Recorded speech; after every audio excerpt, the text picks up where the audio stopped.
I wanted to really define what an exoconscious human was. And um, one of the things I did was I received this word exoconsciousness to describe the innate human abilities of consciousness that included our psychic ability, our intuitive abilities, our biological body.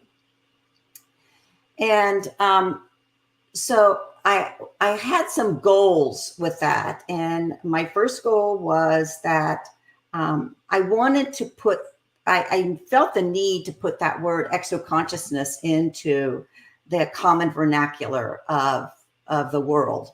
And I didn't really know how to do it. So I wrote the book, Exoconsciousness, Your 21st Century Mind. And I just started working with people and talking about writing articles about exoconsciousness. And when I put together this PowerPoint, I found that exoconsciousness was actually in 5 different online dictionaries already. So that was a really exciting moment. Thank you for this opportunity, so that I dug in there and found that. The second thing I wanted to do was I wanted to form communities, because I knew as a childhood experiencer that I had always been very alone and didn't have a community, didn't really have a situation where I felt that I was nurtured and cared for. And so when Zoom started like about 2005 or 2006. And by 2010 or 11, I was forming a masterminds of exoconscious humans across the world, and sharing, who were coming together to share their contact and to learn from each other.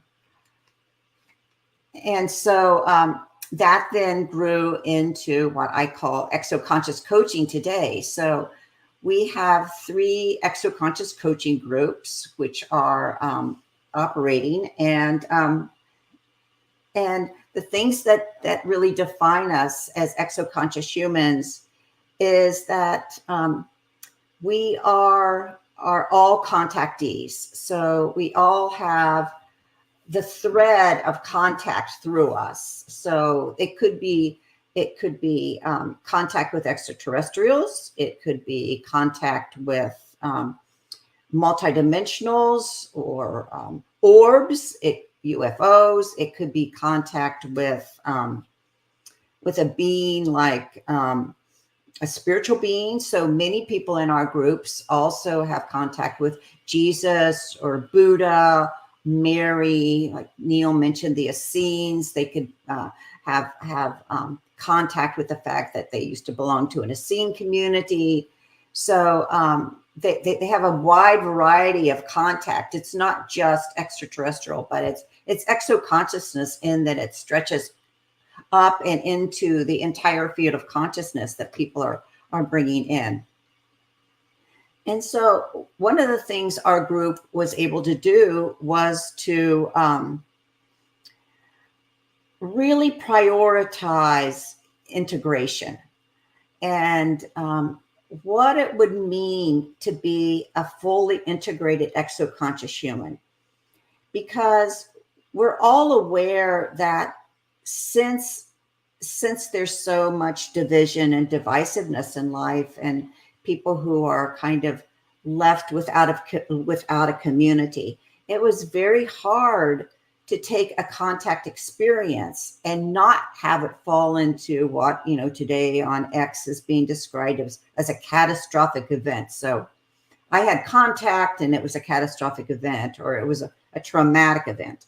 So one of the things we do in our groups is that we emotionally integrate the contact experience. And that means we hold space for each other to look at that experience and to grow from it, and to let it develop a thread of truth on its own, so that it's not just what happened to me, say, as a childhood contactee or an adult contactee, but that as we integrate it into our psychological, emotional, mental, and physical body, we find this holistic integration that moves us into another level of advancement.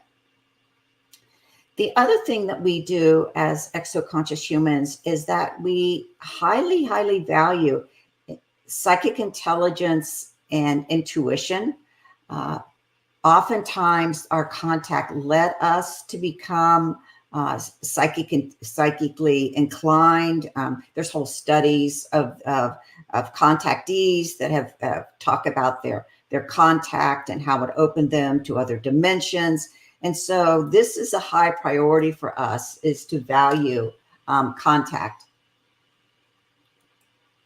And so the second thing that we value is another kind of intelligence, and that's critical thinking. So we as a group hold ourselves accountable to an intellectual life where we think critically about what's happened to us and who we are and who we are becoming. And for us, there's no real bounds to our curiosity. So our curiosity just continues to move in directions and of asking questions, of trying to find out what's happening, what are we seeing in the world around us, but most importantly, what are we seeing internally in the world inside of us. And so exoconscious humans are always inner directed as opposed to outer directed, but we're also intellectually curious about what this outer directed world is composed of. The next thing we are is we are compassionate and trustworthy. So because we belong to small groups, we meet weekly and we begin to trust one another and hold one another in a sacred space without judgment, without shame, without analysis. And we allow all of ourselves to grow and progress in a circle of trust. So trust is really something simple as a relationship of continuity over time. So if you have a partner or a friend or a child, your relationship with them is based on continuity over time. So that just gives a good description of how we're functioning as exoconscious humans. And one of the primary things that we're doing within our group right now, and what I was going to discuss as futures, is that we are within our groups forming an exoconscious timeline. So we are intentionally bringing very carefully and intelligently and discerning, bringing forth what a timeline for exoconscious humans would look like. And part of why this is happening is because of my personal path experiences would cause me to want to enrich this timeline. I'll just give you two examples. In 2005, I taught one of the first UFO courses in the nation, and I was so excited. That's almost 20 years ago. So excited about bringing exoconsciousness forward, about bringing experiencers forward.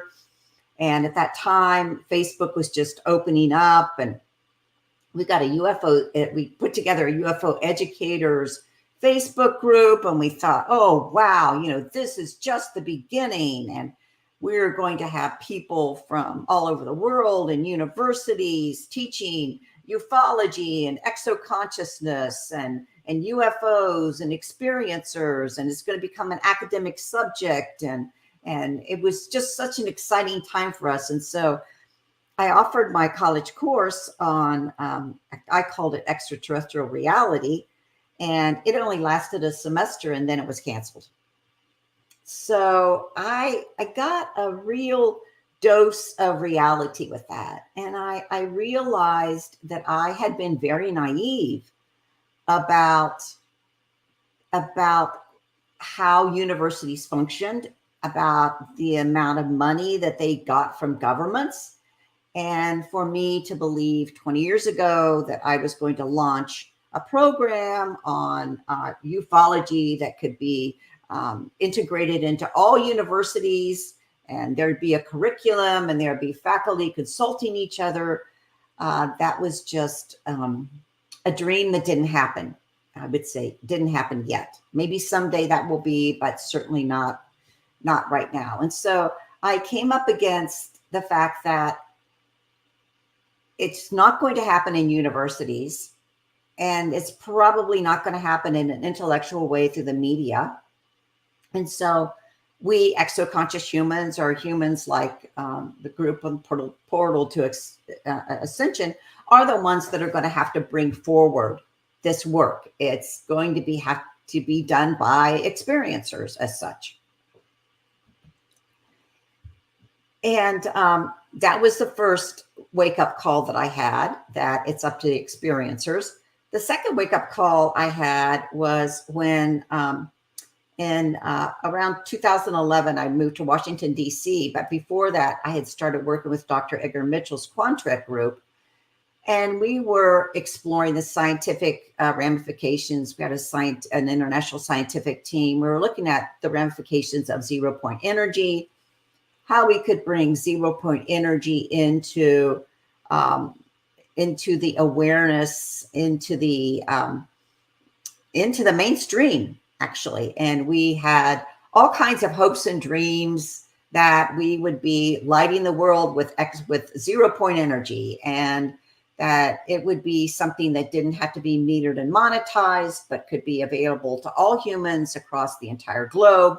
And that would be done by integrating with zero-point energy, also combining that with knowledge of consciousness and knowledge of the extraterrestrial presence. And so we worked for a long time on that. I moved to Washington, D.C. in 2011 to be part of Dr. Mitchell's Quantric group. And I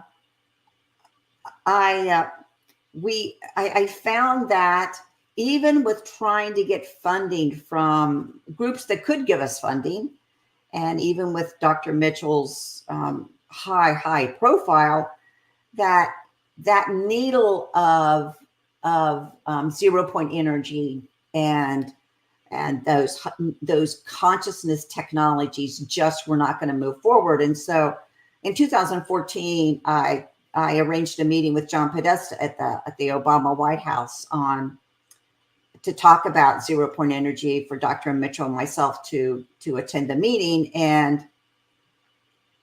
And unfortunately, he became very ill, and so we couldn't have the meeting together with John Podesta. He could not come to Washington, D.C., wasn't really up for doing it on a Zoom type situation either. And so we just dropped it 2014. We let it go. I just thought, disappointment, another time of disclosure where the window closed. And then lo and behold, in 2016, I get a phone call from the ufologist Victor Vigiani in Canada. And he wakes me up and he says, "Rebecca, go turn on your computer. You want to see, because all of your WikiLeaks, all of your emails to John Podesta's office now are in WikiLeaks." So Snowden's WikiLeaks opened up this whole array of information about disclosure and John Podesta's interest in it, and our work with Dr. Mitchell and Quantric and zero-point energy, consciousness, and the extraterrestrial presence. But once again, it was met with kind of stonewalling, and nothing really happened after that.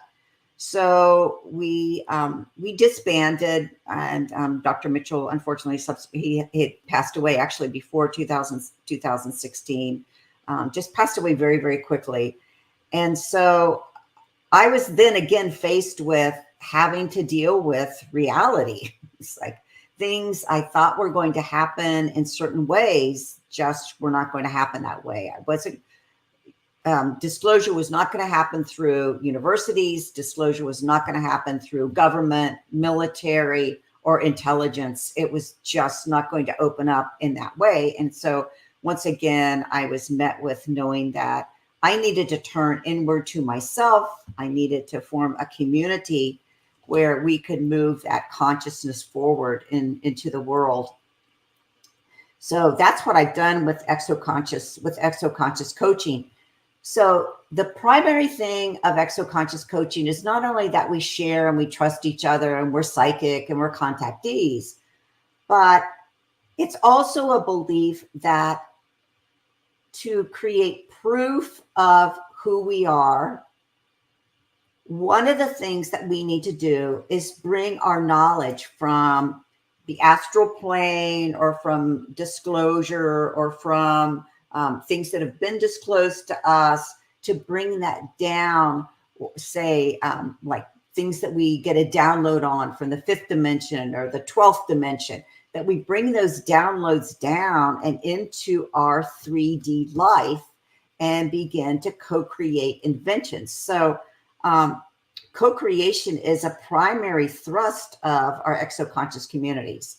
So we see ourselves as not just experiencers, but also as creators, as co-creators. And that's a primary thing for us, because we wanted to move beyond just repetitively telling our story and move it into bringing actual manifestations and consciousness into 3D reality, where we could begin to bring in conscious technology, different kind of health cures and that sort of thing. So that became a primary window for us.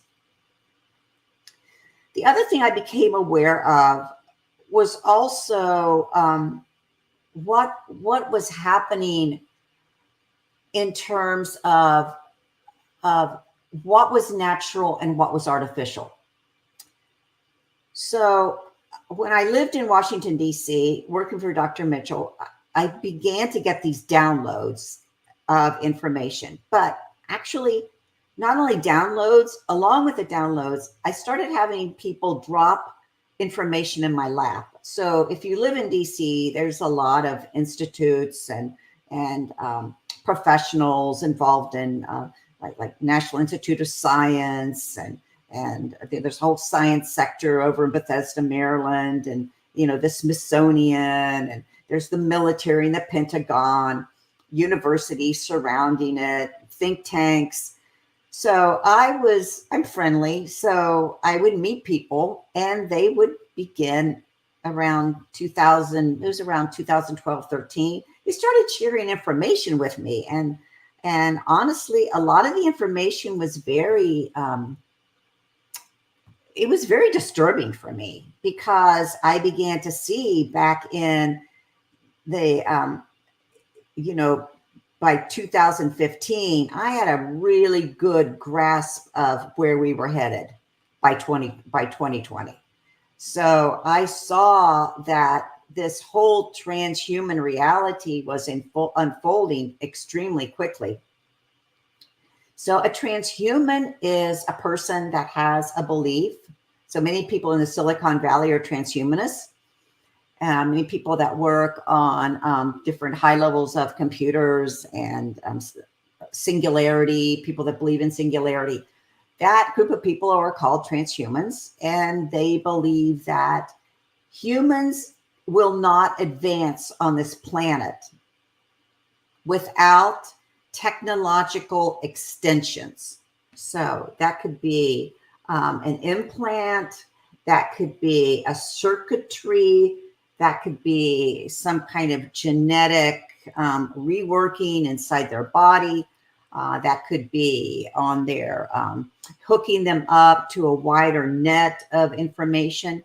So that every human embodied in a human body needs an extension. So bottom line, what they were saying was that every human was then going to become a cyborg. And I began to see how the lines were blurring between what was real and what was artificial in our life. And so, just to give you a funny example of the things that I just stumbled on, at one point we lived in Northern Virginia, and much of our family was in Maryland, so we decided to move just across the state line into Maryland. So it's all within the metro Washington, D.C. area. We moved into this apartment called Avalon, of all things. And across the street from Avalon was this big serpentine green building. And I'm looking at it and I'm thinking, well, this is a lot like one of the coolest buildings I've ever seen. It's all glass and it's serpentine. It looks like a snake in the grass, and it's green. It looks like a green snake in the grass, but it's like, I don't know, 8 or 10 stories high. And I used to take walks around it. I'd walk around it and look around. And so I asked one of my relatives one day, I said, oh, what's this building across the street from me? And they said, oh, that's Craig Vintner's Genome Lab. And so I'm like, wow, so this was the Genome Lab that really kicked off the Genome Project, where, they were able to identify all of the genome and the human genome. And I would add, now they have actually probably genome from every species on the earth. And so then I got really interested as a result of that in 2 additional things. So I began to get really interested in genetics and how they were mapping our genetics. And also, maybe just as important, I became very interested in how they were mapping the human brain. And so that actually began back in 2020 in 2000, I'm sorry, with Bush. So Bush started the brain mapping. It really didn't go very well. And then Obama picked it up and, kind of took the ball down the field. He modeled it after the Genome Project, which was really quite successful. And so the brain mapping program became synonymous with the Genome Project. And all of a sudden now we have the genetic template of humanity and the neural brain template of humanity in operation. And so I began to see that it's kind of like when humans invented nanoparticles. When we invented nanoparticles, all of a sudden we put the pharmaceutical corporations in overdrive. We put geoengineering and chemtrails and all of that into overdrive, because nanoparticles are necessary for that.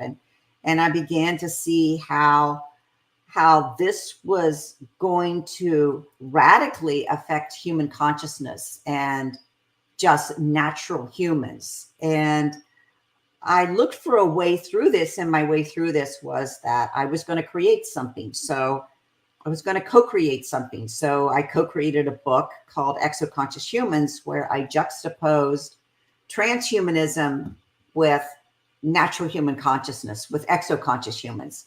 And I laid out how their approaches to life were dramatically different. That if you were an exoconscious human, you were moving in one direction: co-creation, psychic abilities, critical intelligence abilities, learning to work with your entire psychic biofield within your body, without your body, that this was all to be preserved, because maybe the Brain Initiative Project mapped the brain.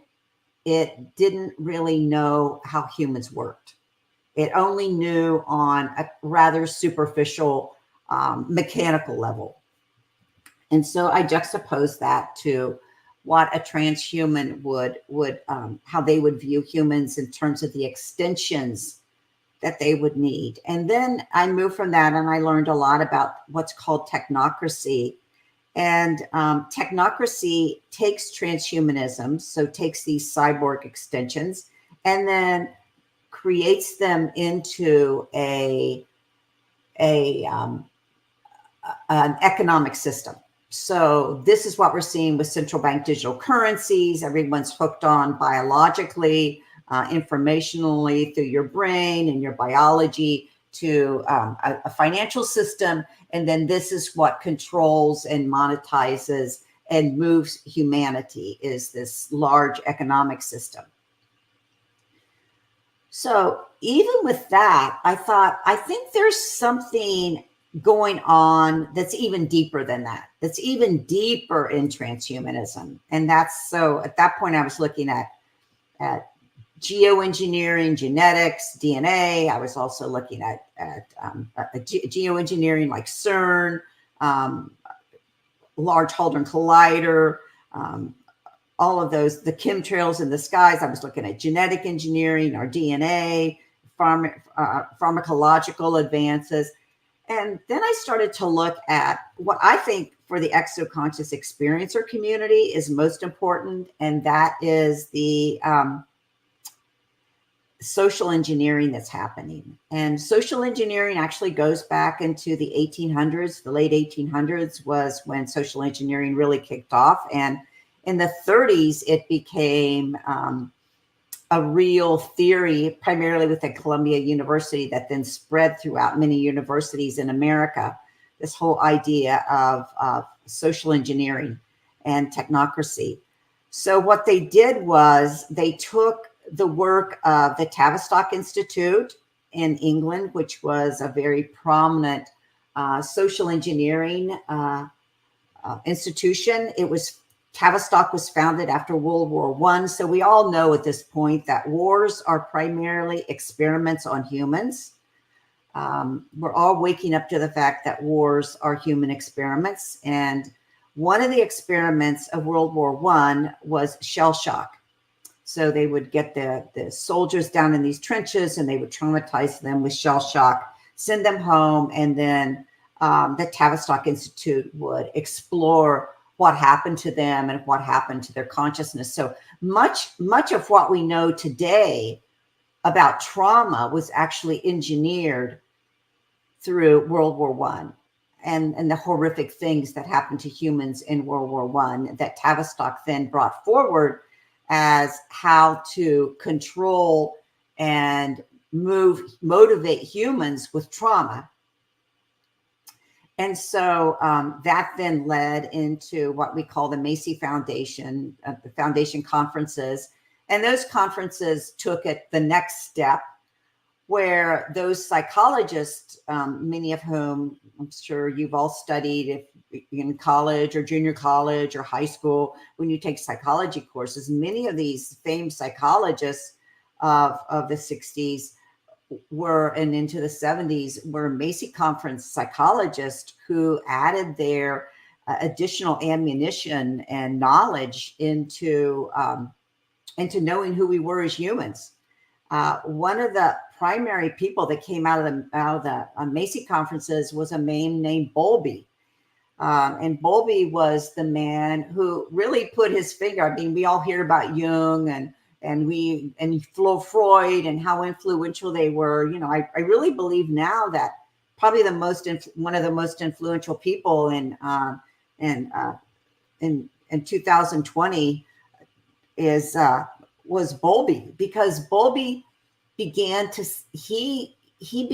identify what's called attachment theory today. We know it today as attachment theory.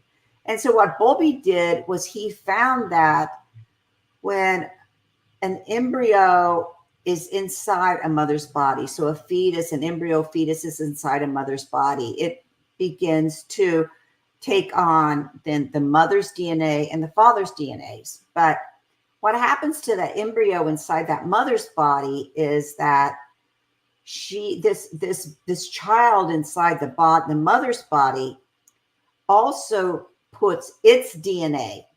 So we'll call her Lucy. So Lucy's inside her mother. Lucy gives her DNA to Lucy's mother. So now Lucy's mother is a hybrid DNA of Lucy and herself. So I'm a mother, so I'm a hybrid DNA of myself, and the DNA of all my children are now in my body, and then my DNA is in their body. And what Bowlby didn't have a total grasp of, but he was beginning to understand the fact that DNA is frequency. DNA is plasma, DNA is frequency. So there was a frequency resonance set up in utero and in birth between a mother and a child. And that since we're humans, this is really important, since we're humans and we're mammals, we don't have the capacity to live and be rational until we're about 3 years old, 3 or 4 years old. We're just unconscious. So Bowlby identified that in this prenatal to 3 years old, that there was an important situation of consciousness being enacted between a mother and a child. And that mother's consciousness was spilling over into that child and defining that child's unconscious before the child became conscious. So I'm going to say that again. So the DNA of the mother was sending resonance to the child that the child was picking up unconsciously. The child was picking up unconsciously prior to the time that they were able to develop a consciousness. So this was very radical. Now, if you look at that, so that we're all a sponge until 3 years old. 3 years old, if you've been around babies or raised children, birth to 3, big time. That's a big slice of life. So what Bowlby was saying was, in this slice of life, birth to 3 years old, you get programmed, consciously programmed with your fears, with your belief system, with what excites you, with what motivates you, with what causes you anxiety.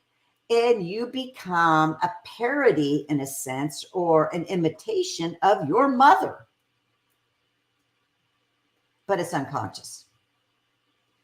And so I do a lot of work with one-on-one therapy. And this is a lot of the work I do, is bringing to a conscious mind what's unconsciously been created when we were in utero and children. So as the Macy conferences in Tavistock began to take human behavior, so if you wanted to change human behavior, what are some of the things you would do? So let's just look at a couple of things that have happened recently in our timeline. So we have vaccines, which genetic experimentation, we'll call it, and it includes pieces of random DNA that are injected into bodies. Pharmaceutical groups inject pieces of pharmaceutical projects and inject pieces of DNA into body. There's a big movement now to move human birth from a normal male-female birthing situation into kind of a hybrid situation where, control, so that the mother's DNA isn't moving forward the information into the child, but this DNA that's being introduced is forming the unconscious in the child, or this hybrid situation of birth is forming the child. So we're going to be looking a lot at what's real and what's artificial. So as we look at our attachments in life, they're very important, because our attachment, that early attachment, makes us feel dependent. So every human has kind of a vulnerability and a weakness of being human and being vulnerable and needing to attach. So we need to attach to something. And so one of the things that social engineering does is that it attaches us to certain elements of life. For example, social media.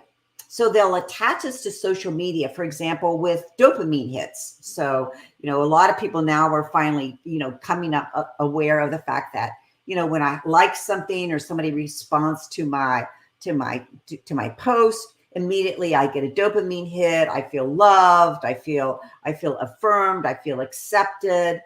But these hits can also cause our hormone system to also put us into a lot of anxiety. I wasn't liked. No one paid attention to me. No one was attaching to what I had to say, or I don't have anything to attach to. So this became a big question, I think, for all humans, that we're going to have to navigate as exoconscious humans through a world that's more artificial than it is real, that's more unnatural than it is natural. And so we in our exoconscious community started to put together an exoconscious timeline. And we're doing it very, very carefully, because once this singularity tipping point, which is supposedly coming even quicker than we thought it was going to come, maybe within the next year or two, when the tipping point of AI, the tipping point of all of these different programs, geoengineering, genetic engineering, social engineering, all meet within humans and within the human environment, then the unnatural world will start to unfold. And we have to think, are we going to live in that timeline? Are we going to be captured by that timeline? Or are we going to then instead form our own distinct timelines? And so we're coming together as a group. There's just a lot of very, very influential people in our group. For example, Kevin Briggs, that channels the Council of Eights in our group.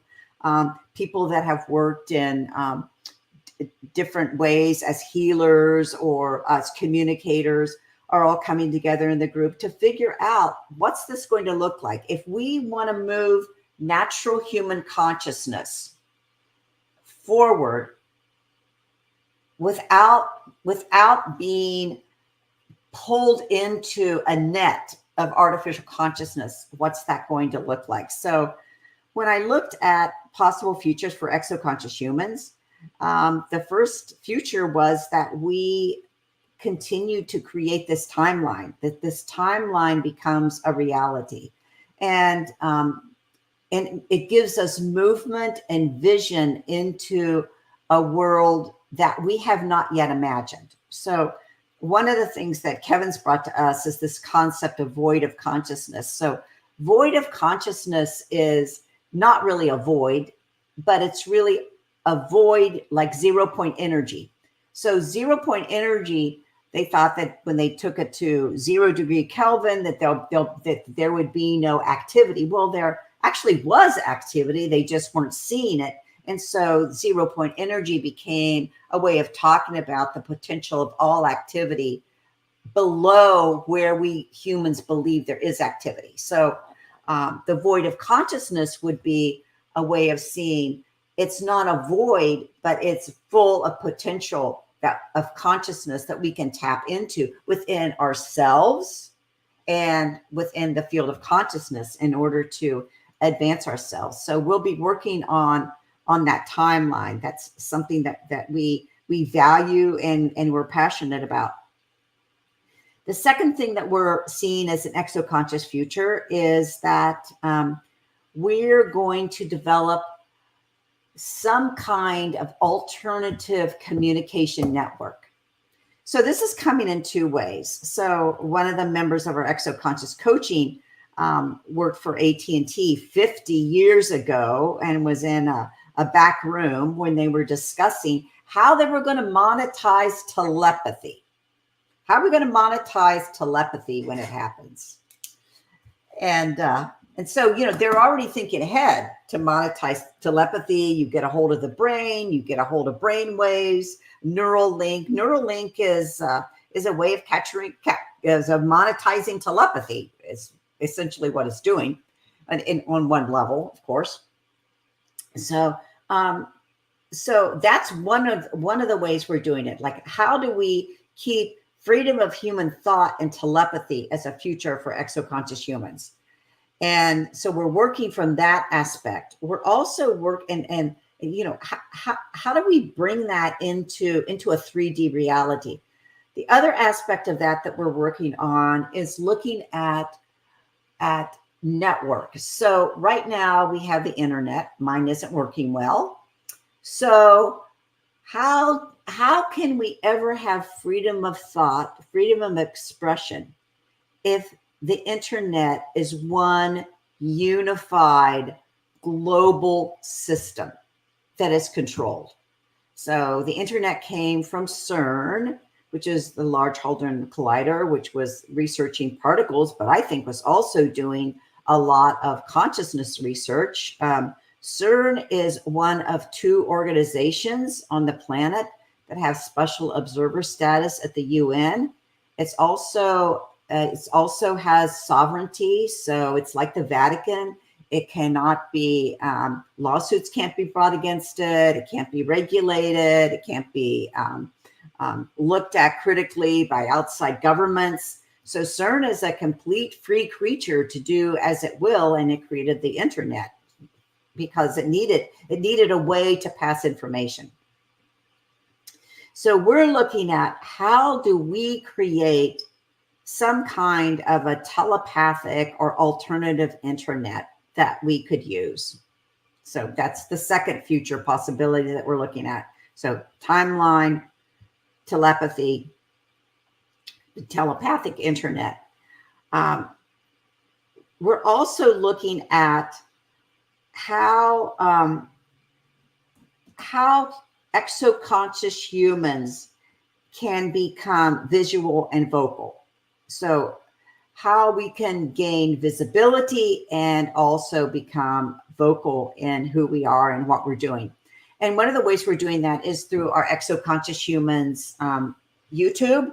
It's just, you can just Google Exoconscious YouTube, Exoconscious Humans YouTube, and that'll bring you to our YouTube and what we're just, and we interview experiencers, we interview inventors, we interview astrophysicists that are part of our community, researchers of all sizes and interests. So this January, we're launching a new program called Exoconscious Inform, because information is moving so quickly that we feel like exoconscious humans need to come together to talk about what's happened in the world every week. So what we'll be doing is bringing forth exoconscious humans that are part of our group, and they'll be sharing their knowledge every week about, could be about ufology, it could be about disclosure, it could be about science, it could be about what we're, our timeline that we're bringing forward, inventions, could be about what we're learning about our social engineering, what we're becoming aware of, what's natural, what's artificial. It's just this whole plethora of topics that exoconscious humans are uniquely poised to bring information in about.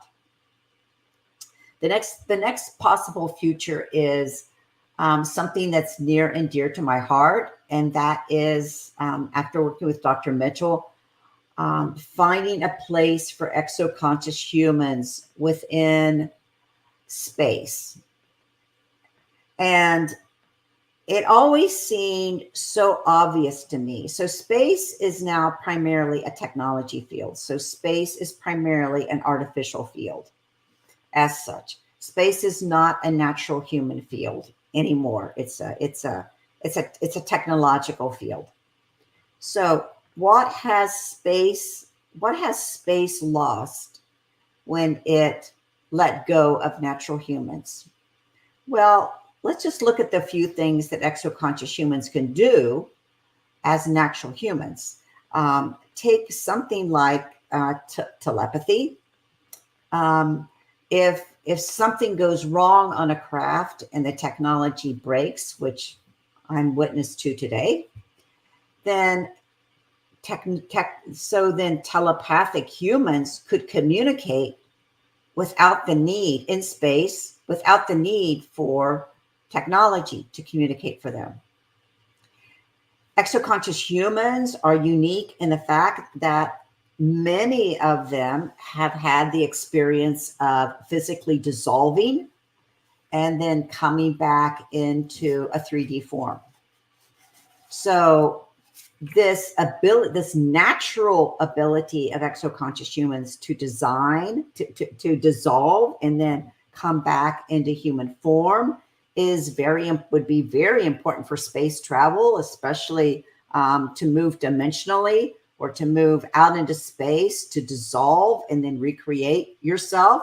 Exoconscious humans have information about how to do that. Exoconscious humans also have information about when the controls on the spacecraft break or aren't fixed or malfunction. They also have the ability to use their consciousness to propel that craft. And I know many experiencers, myself included, have talked about the fact that they have driven a consciousness craft. Well, if you have driven a consciousness craft, then you might be useful to a space program that's here on Earth and might need some information about that. And the last one is because exoconscious humans are so co-creative. So if you look at what happened to Dr. Mitchell, so he was Apollo 14. So I believe it was Apollo 13, 12 or 13. 13, I believe it was. He was supposed to be on that flight. It didn't happen. He didn't get on the flight. He didn't make that tour of Apollo. And that craft ran into a problem, a very, very serious problem. And they actually feared for their life at some point. And Edgar, who was supposed to be on that mission, Apollo mission, knew that craft well. So he got into what was a simulator for that craft and began to look at what was wrong in the craft that was out in space and began to co-creatively, telepathically design the fixes that craft needed, the things the astronauts needed to do in order to help that, to bring that craft back to the Earth successfully, which was actually what happened. And I would submit to everyone today that it's really exoconscious humans that are going to bring forward when pandemics happen or horrific, catastrophic events happen, that we will really be the ones that offer the antidotes to the world and to one another and to our community. Antidotes for prevention of disease, for prevention of suffering, for prevention of catastrophic events. Not just prevention, but also exoconscious humans will be the ones that create the navigation pathways. So we've been navigating as exoconscious humans for our lifetime, most of us for our lifetime. And we've navigated through some very challenging times. Now we're navigating through this artificial reality by maintaining our conscious, natural human consciousness. But we're going to have, we've come to Earth, and there's going to be challenge after challenge that we are here and we are outfitted to actually bring in antidotes or navigation charts for how we move forward in life. So I just invite you all to join Exoconscious Humans. My website is exoconsciousness.com. There's articles. I have all of my articles and a couple of an ebook on what's called academia.edu. It's a free resource. You can read all of my work on academia.edu. It's free. You just go on and type in Rebecca Hardcastle Wright. It brings up all of my work. And then also on exoconsciousness.com, You can also find information about our coaching groups, how to join our coaching groups. We'll be having webinars. You can also get information on the books that I mentioned.